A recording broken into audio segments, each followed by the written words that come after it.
प्रिय विद्यार्थियों, mission institute में आप समस्त प्रतियोगी छात्र छात्राओं का स्वागत है। पूर्व की कक्षा में विभिन्न प्रतियोगी परीक्षाओं में हिंदी भाषा से संबंधित आने वाले प्रश्नों के विभिन्न बिंदुओं पर हम लोग चर्चा किए। इसी प्रक्रिया में आज हम लोग हिंदी भाषा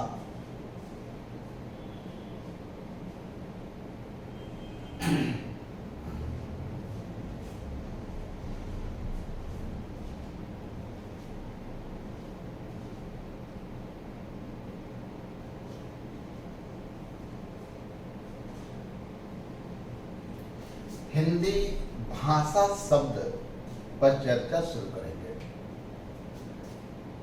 हिंदी भाषा शब्द अपने आप में अत्यंत महत्वपूर्ण शब्द है।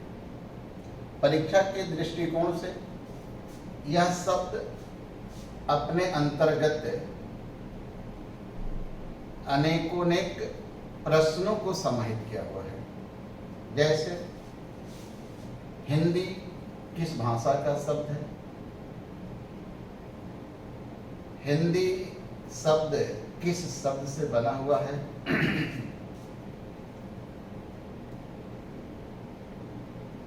हिंदी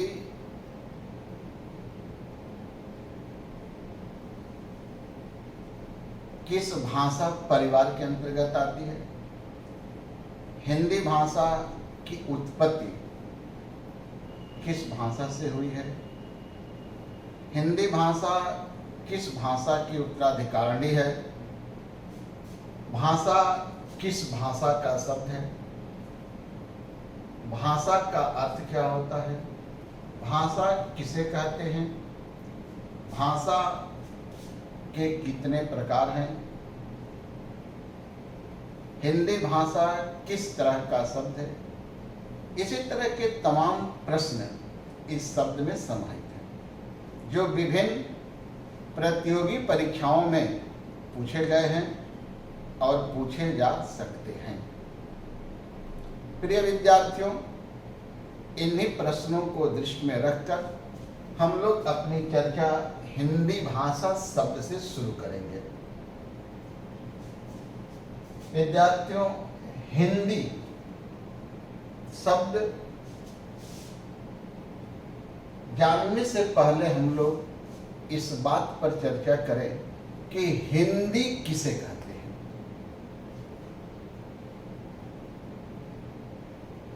प्रिय विद्यार्थियों, हिंदी किसे कहते हैं, इसे परिभाषित करते हुए बताया गया है कि हिंदी हिंदुओं द्वारा व्यवहृत ध्वनि है, अर्थात जिस भाषा का प्रयोग हिंदुओं द्वारा किया गया उसी भाषा को हिंदी कहा गया। प्रश्न ये उठता है कि हिंदू कौन है।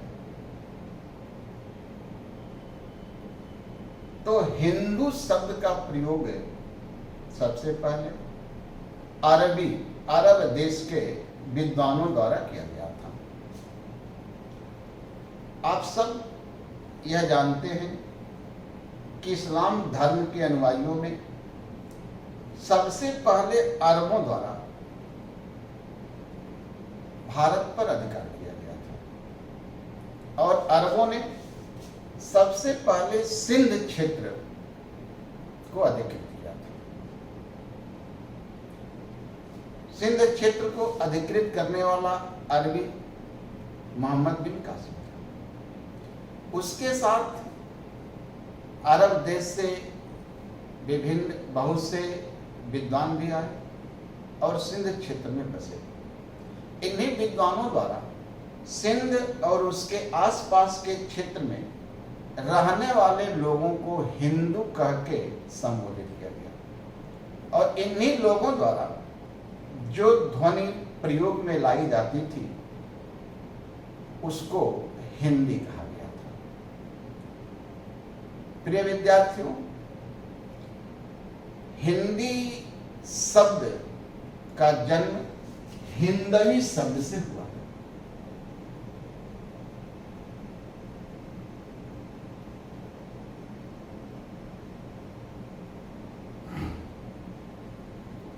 ये बहुत ही इंपॉर्टेंट प्रश्न है कि हिंदी शब्द का जन्म किस शब्द से हुआ है। तो हिंदी शब्द का जन्म हिंदवी शब्द से हुआ है। हिंदवी शब्द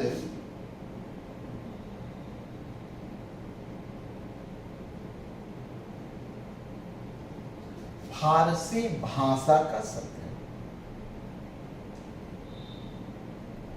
इस शब्द का प्रयोग सबसे पहले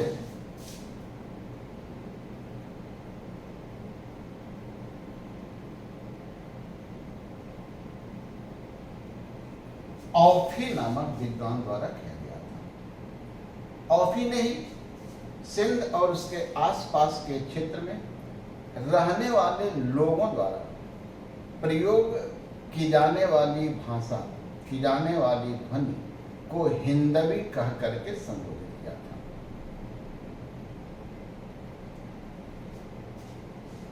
प्रिय विद्यार्थियों, ये हिंदवी शब्द काफी समय तक प्रचलित रहा। मानव की प्रवृत्ति होती है कि वह अपनी सुविधानुसार ध्वनियों को सृजित करता है, ध्वनियों का निर्माण करता है। जैसे जैसे समय बीतता गया, मनुष्य को हिंदवी कहने में कठिनाई उत्पन्न होने लगी। तब उन्होंने वह शब्द को हटा दिया और मात्रा को ले आकर द पर लगा दिया।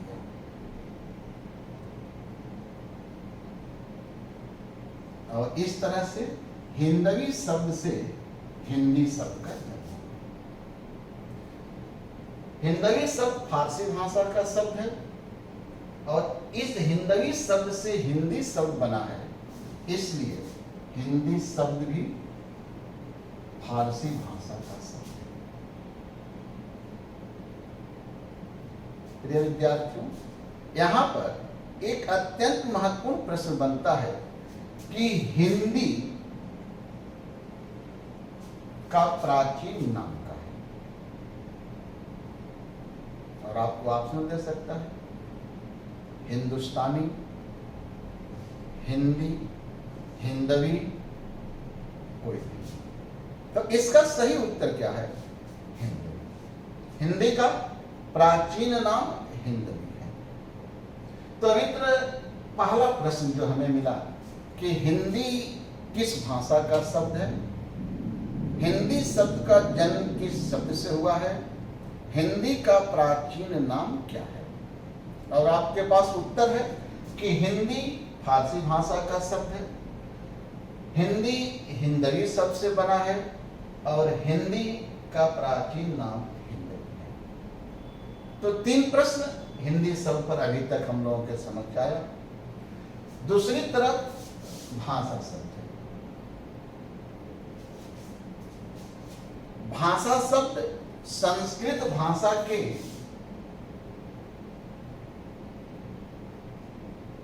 भाष शब्द से बना है। प्रिय विद्यार्थी, एक तरफ फारसी भाषा का शब्द और इधर संस्कृत भाषा का शब्द, और जब दो भाषाओं के मेल से कोई शब्द बनता है तो उस शब्द को संकर शब्द कहा जाता है। तो इस तरह से हिंदी भाषा शब्द जो है वह एक संकर शब्द है। अब प्रश्न उठता है कि हिंदी भाषा की उत्पत्ति किस भाषा से हुई है। प्रिय विद्यार्थी, इस प्रश्न का उत्तर यह है कि हिंदी भाषा की उत्पत्ति अपभ्रंश,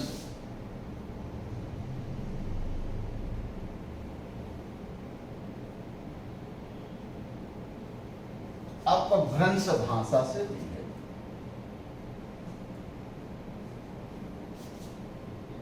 तो हिंदी भाषा की उत्पत्ति अपभ्रंश भाषा से हुई, लेकिन हिंदी भाषा की जो शब्दकोश है वह अधिकतर संस्कृत भाषा से लिया गया है। ध्यान दीजिएगा,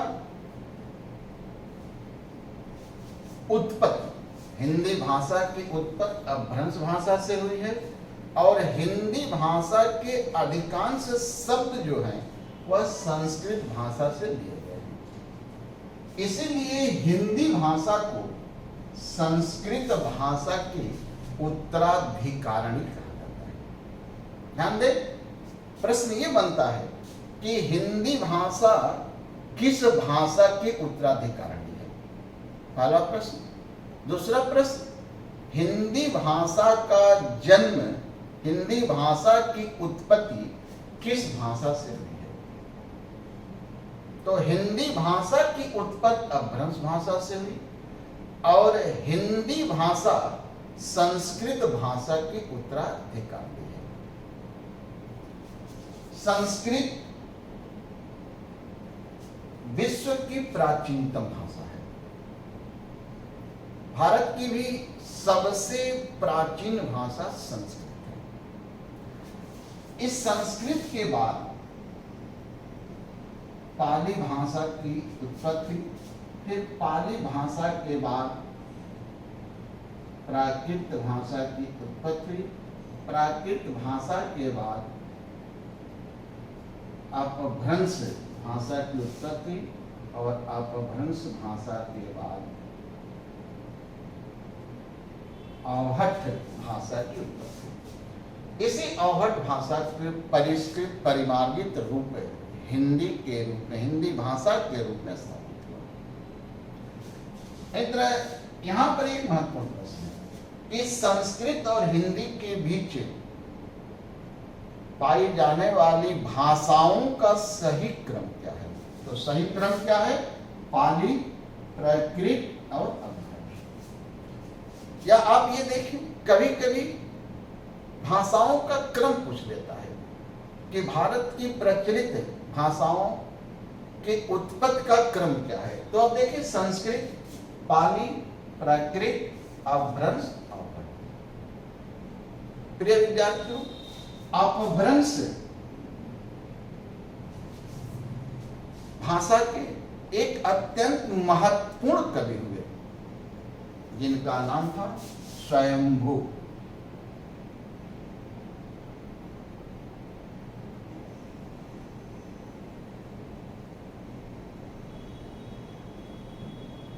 ये स्वयंभू अपभ्रंश भाषा के लब्ध प्रतिष्ठित अत्यंत महत्वपूर्ण कवि। स्वयंभू जी को अपभ्रंश भाषा का वाल्मीकि कहा जाता है। अत्यंत मोस्ट इंपॉर्टेंट प्रश्न, भविष्य में आने वाली परीक्षाओं में पूछा जा सकता है कि अपभ्रंश भाषा का वाल्मीकि किसे कहा जाता है? और इसका सही उत्तर है कि अपभ्रंश भाषा का वाल्मीकि स्वयंभू जी को कहा जाता है। तो हिंदी भाषा की उत्पत्ति किस भाषा से हुई और हिंदी भाषा किस भाषा की उत्तराधिकारी है? इतना बनावट, प्रिय विद्यार्थियों, बनावट या आकृति के दृष्टि से हिंदी भाषा को वियोगात्मक भाषा,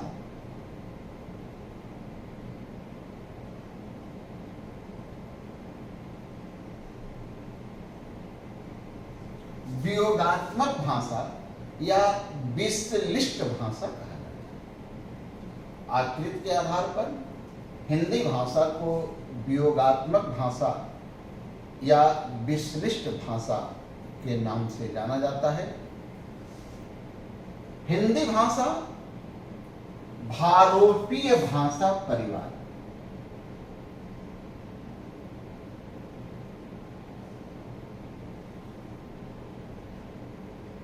भारोपीय भाषा परिवार के अंतर्गत आती है। यह अत्यंत महत्वपूर्ण प्रश्न है। विभिन्न परीक्षाओं में यह प्रश्न आ चुका है, सीटेट में भी आया है अन्य परीक्षाओं में भी आ सकता है कि हिंदी भाषा किस भाषा परिवार के अंतर्गत आती है, और आपको ऑप्शन दे सकता है भारोपीय भाषा, ऑस्ट्रिक भाषा, द्राविड़ भाषा, तिब्बत चीन भाषा। और हमारा सही उत्तर होगा भारोपीय भाषा परिवार। प्रिय विद्यार्थियों, भारोपीय भाषा परिवार से क्या अभिप्राय है? भारोपीय भाषा परिवार शब्द का प्रयोग किसके लिए किया गया है? आइए हम इसे जानें कि भारोपीय भाषा परिवार का अभिप्राय क्या है। भारोपीय भाषा परिवार शब्द का प्रयोग भारत और यूरोप में प्रयोग होने वाली उन भाषाओं के लिए किया जाता है जिनमें शब्द के दृष्टिकोण से, व्याकरण के दृष्टिकोण से समानता पाई जाती है। तो भारत और यूरोप में प्रयोग की जाने वाली उन भाषाओं के लिए भारोपीय भाषा परिवार शब्द का प्रयोग किया गया जिनमें काफी कुछ समानता प्राप्त होती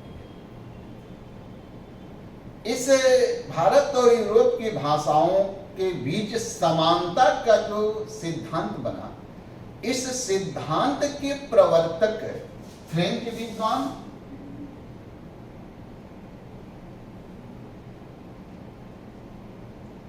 केयर थे। इन्होंने ही सर्वप्रथम यह विचार व्यक्त किया कि भारत और यूरोप में पाई जाने वाली भाषाओं में काफी समानता होती है। इसी समानता के सिद्धांत के आधार पर तुलनात्मक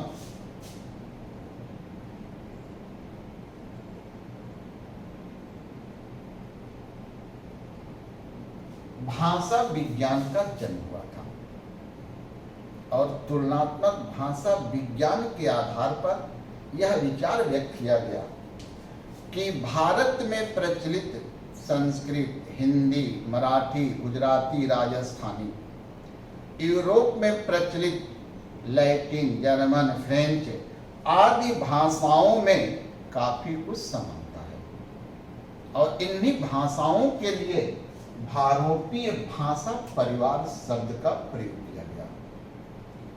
मोस्ट इंपॉर्टेंट क्वेश्चन कि हिंदी भाषा किस भाषा परिवार के अंतर्गत आती है, और इसका उत्तर है कि हिंदी भाषा भारोपीय भाषा परिवार के अंतर्गत आती है।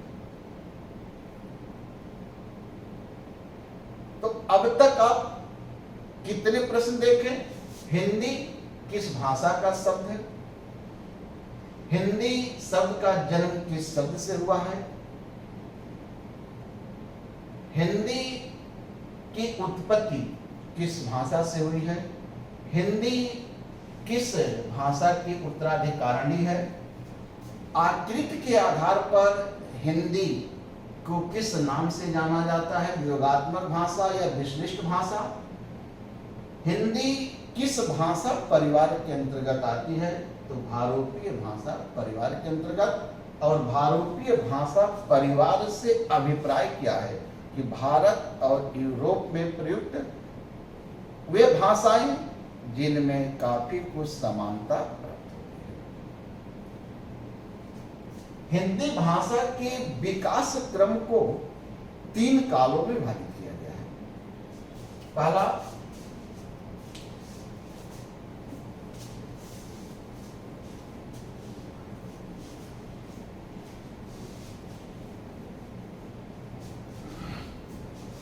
प्राचीन काल,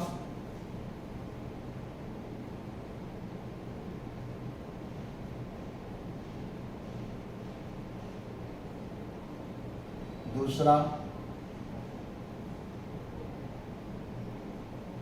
मध्यकाल, तीसरा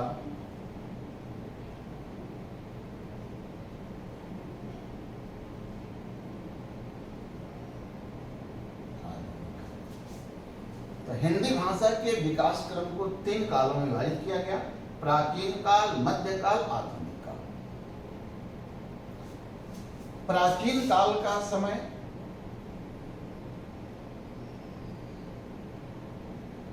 ग्यारह सौ से लेकर 1400 ईस्वी बताया गया। मध्यकाल का समय 1400 से लेकर 1850 ईस्वी बताया गया और आधुनिक काल का समय 1850 से लेकर अब तक बताया गया। प्रिय विद्यार्थियों, यहाँ से भी प्रश्न उठता है कि हिंदी भाषा के विकास काल को कितने कालों में विभाजित किया गया है।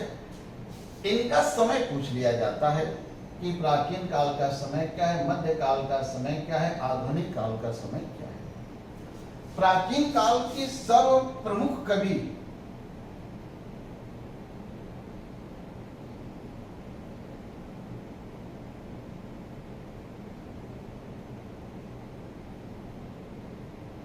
अमीर खुसरो को बताया जाता है कि प्राचीन काल के प्रमुख कवि अमीर खुसरो भी थे। इसी प्राचीन काल में एक अन्य नाम भी आता है चंद्रवरदाई जी का।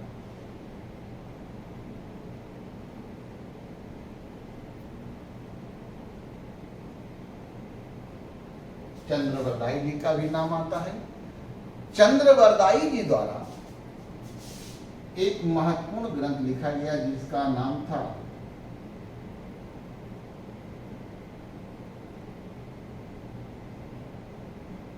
पृथ्वीराज रासो। ये अत्यंत महत्वपूर्ण प्रश्न है। पूछा गया है कि हिंदी भाषा का प्रथम महाकाव्य किसे माना गया है।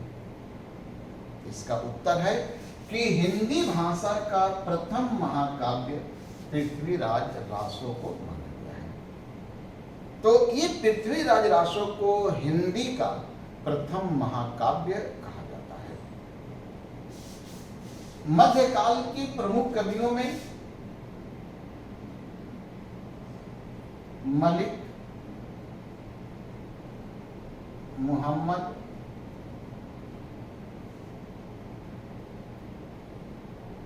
जायसी,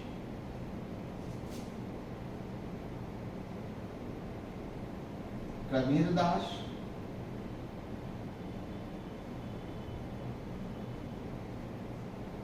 सूरदास का उल्लेख किया जाता है। ये मध्यकाल के प्रमुख कवि हैं। मलिक मोहम्मद जायसी जी का अत्यंत महत्वपूर्ण ग्रंथ पद्मावत है। इसके अतिरिक्त इन्होंने अखरावट आखिरी कलाम नामक ग्रंथ भी लिखा है। कबीरदास जी का अत्यंत महत्वपूर्ण ग्रंथ बीजक है, जिसमें साखी, सबद, रामायणी को समाहित किया गया है। कबीरदास को बाणी का डिक्टेटर कहा जाता है। प्रिय विद्यार्थी, यदि आप विगत परीक्षाओं में आए हुए प्रश्नों को देखें तो कई बार पूछा गया है कि किस को वाणी का डिक्टेटर कहा गया है। तो ये प्रश्न तो पूछा जा चुका है, कई बार पूछा गया है। प्रश्न यहां बन सकता है कि कबीरदास को वाणी का डिक्टेटर किसने कहा है, और इसका उत्तर है कि कबीरदास को वाणी का डिक्टेटर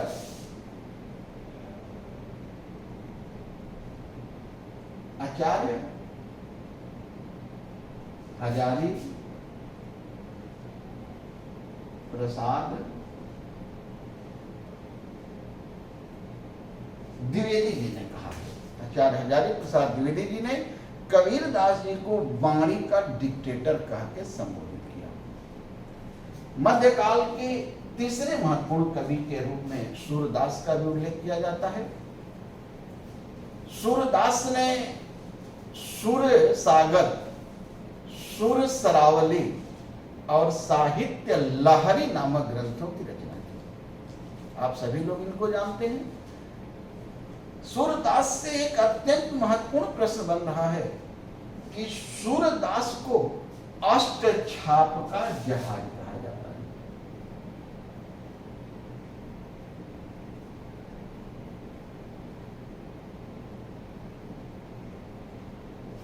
ये प्रश्न उठ सकता है कि अष्ट छाप का जहाज किसे कहा जाता है, और इसका उत्तर है कि अष्ट छाप का जहाज सूरदास को कहा जाता है। आधुनिक काल को भारतेंद्र युग के नाम से भी जाना जाता है। तो इस तरह से हिंदी भाषा के विकास क्रम को प्राचीन काल, मध्यकाल और आधुनिक काल, तीन कालों में भाग किया गया है। हिंदी भाषा देवनागरी लिपि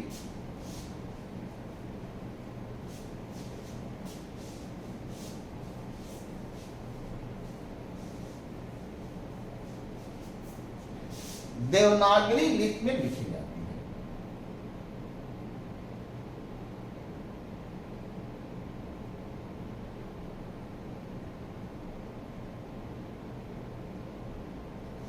तो हिंदी भाषा की लिपि क्या है? देवनागरी। देवनागरी लिपि का जन्म 8वीं शताब्दी ईस्वी में गुजरात में हुआ था, और इस लिपि का सर्वप्रथम प्रयोग गुजरात के शासक जय भट्ट जी द्वारा किया गया था। देवनागरी लिपि का जन्म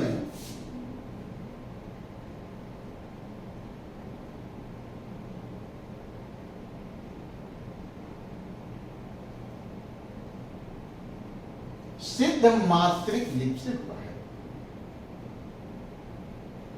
तो हिंदी भाषा देवनागरी लिपि में लिखी जाती है। देवनागरी लिपि का जन्म 8वीं शताब्दी ईस्वी में गुजरात में हुआ। देवनागरी लिपि का सर्वप्रथम प्रयोग गुजरात के शासक जय भट्ट जी ने किया। देवनागरी लिपि का जन्म सिद्ध मात्रिक लिपि से हुआ है। मित्र, लिपि, देवनागरी लिपि का मूल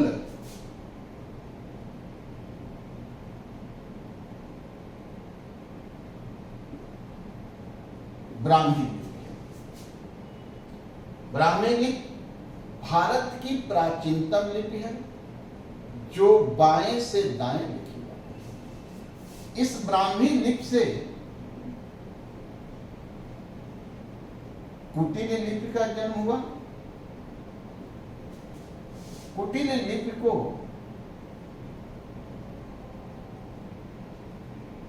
गुप्त लिपि के नाम से भी जाना जाता है। कुटिल लिपि से सिद्ध मात्रिक लिपि का जन्म हुआ, और सिद्ध मात्रिक लिपि से देवनागरी लिपि का जन्म हुआ। यहां पर दो अत्यंत महत्वपूर्ण प्रश्न हैं। एक प्रश्न है कि देवनागरी लिपि का पूर्वज कौन सी लिपि है, और दूसरा प्रश्न है कि देवनागरी लिपि का मूल कौन सी लिपि। मूल का मतलब कि जहां से इसका जो ओरिजिन होता है। तो आप देखिए, पूर्वज सिद्ध मात्रिक लिपि है और मूल ब्राह्मी। दोनों प्रश्न है कि देवनागरी लिपि का मूल कौन है और देवनागरी लिपि का पूर्वज कौन सी लिपि है। तो हम लोग देवनागरी लिपि के पूरे इतिहास को जाने, इसके बावजूद भी यहां से प्रश्न गलत हो जाते हैं कॉन्सेप्ट क्लियर न होने के कारण। जैसे आप मान लें परीक्षा में आप बैठे और आपसे प्रश्न किया,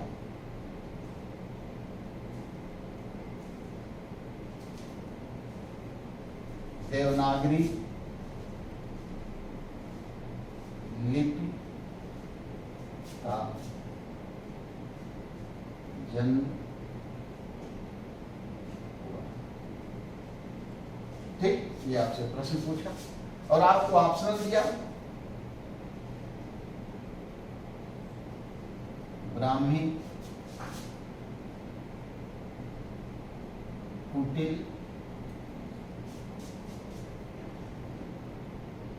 अरामाई,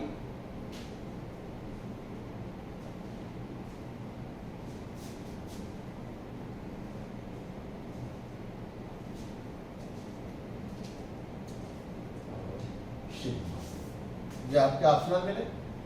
आप देख रहे हैं कि देवनागरी लिपि ब्राह्मी, कुटिल, सिद्ध मात्रिक तीनों से जुड़ी हुई है, लेकिन इस प्रश्न का उत्तर क्या होगा? सिद्ध मात्रिक, क्योंकि देवनागरी सिद्ध मात्रिक से बनी है, सिद्ध मात्रिक कुटिल से बनी है, कुटिल ब्राह्मी से बनी है, और इस तरह से इसके माध्यम से देवनागरी जुड़ी हुई है। प्रश्न यही है, ऑप्शनल बदल सकता है, क्योंकि पथ कभी नहीं बदलता, बदलता सिर्फ पथिक है। अब देखें कि अगर प्रश्न यही रहे और यहां पर ऑप्शनल में आपको सिद्ध मात्रिक की जगह पर अगर खरोष्ठी आ जाए,